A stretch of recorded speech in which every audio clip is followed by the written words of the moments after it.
Hi,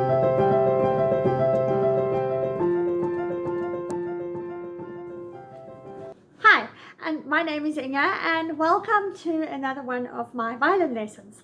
Today I want to talk to you about how to actually read the sheet music for the violin. It is pretty simple, it's easy, and I'm going to show you an easy way how to read violin sheet music. So the first thing you need to look at is your music clef. Violin music is written in the treble clef.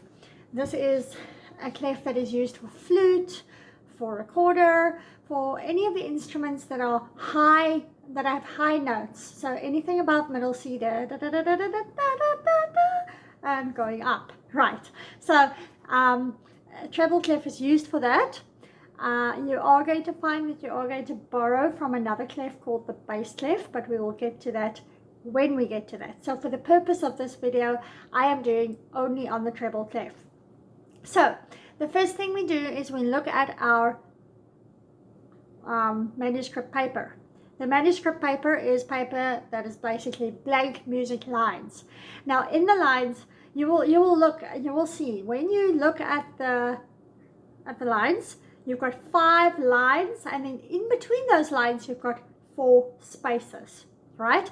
So when we identify notes on the lines, it just makes it a lot easier for us to identify. So what we do is each note that gets put on a line has a name, and those names, the way we remember it is for the lines from the bottom line up to the top line, we say, "Eat good bread, dear father." Okay, so E for eat, G for good, B for bread, D for dear, F for father, right? So each note identifies with one of those words, right? So E, G, B, D, F. Okay, those are your lines. Now in between the lines are your spaces. The spaces are F, A, C, E. And what word does that spell? That's correct. F-I-C-E spells face. Right. But now violin music goes below that first little line, which is E. Okay, so you do get notes below that so that you can go down on your D and your G string. Those notes are notes that we borrow from the bass clef. We have D and we have C below that. So it actually goes up alphabetically if you think about it. It goes A, B, C, D, E, F, G, A, B, C, D, E, F, G, A, B, C, D, E, F, G. Okay, so in between the lines and spaces, when you actually put them together, instead of just doing the lines and just doing the spaces, you've got A, B, C, D, E, F, G, A, B, C, D, E, F, G. Right. So now below that, below the E, the first line, you go backwards in the alphabet. So E, D, and then you've got middle C, C. Now below those is where we borrow from the bass clef. So we go down further and we go B, A, and G, right? Now at the top of the music lines, at the top of the music score, you will have your F line. Remember, eat good bread, dear father. So there's your F line. Underneath that is your E line, so your E space.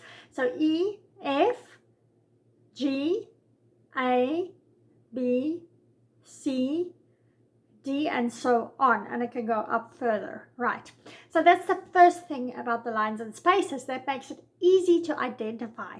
But on the violin, you've got it a little bit difficult, a little bit more difficult. It's a little bit more complicated because now what you've got is you've got sharps and flats. So if you look at my other video that I've got about violin finger positions, I've put a link up in the top. You will see how the fingers fall on either a sharp or a flat. It just, it just is that way. So on your G, you've got G, A, B, C, okay, which is a normal C. Then you've got D, E, F, G, and your F is a sharp. A is A, B, C, D, and your C is a sharp, so C sharp.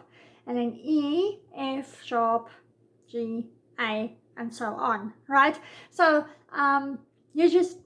those are things you just need to know. However, when you're playing a piece of music, it'll tell you if there's a sharp or a flat. Now a sharp is a half tone up from the original note. So when you've got F, la, instead of going F, G, la, la, you go F, F sharp, G, which will go la, la, la. Okay, so half tones up.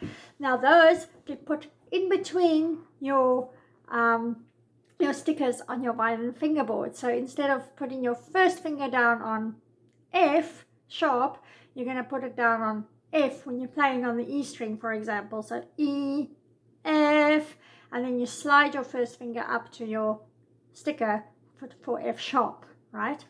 On your D string, it's going to work differently. So D, E on your first finger sticker, low second finger underneath the sticker for F, and then slide it up to F sharp on the sticker, right? So it just depends. It works differently on the different strings. Your basic violin scale will either be D major or G major. G major has one has one sharp, which is an F sharp.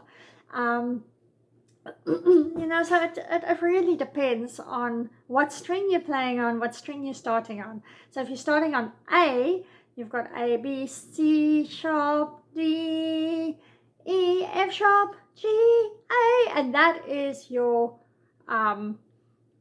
that'll be a scale which has either got 2 sharps or 3 sharps, depending on how you're playing it.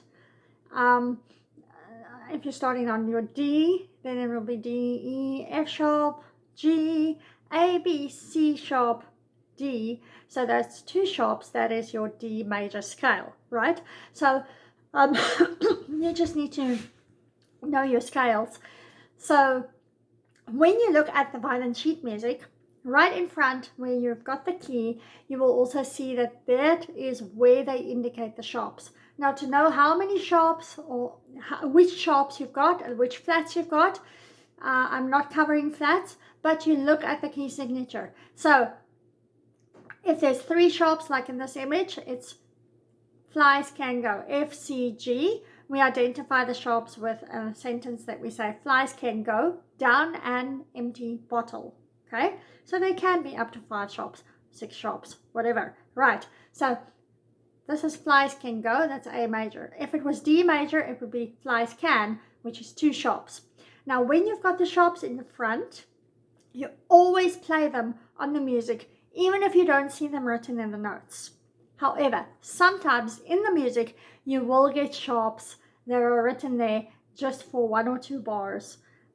Those are called incidentals, right? So the key thing is to look at your key signature, which will tell you what scale you are playing in, A major, G major, D major, F major, whatever it might be, okay?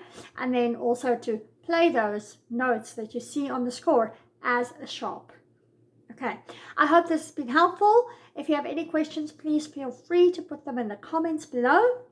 Please also remember to like my video and to subscribe to my video. And I hope to see you soon. Cheers!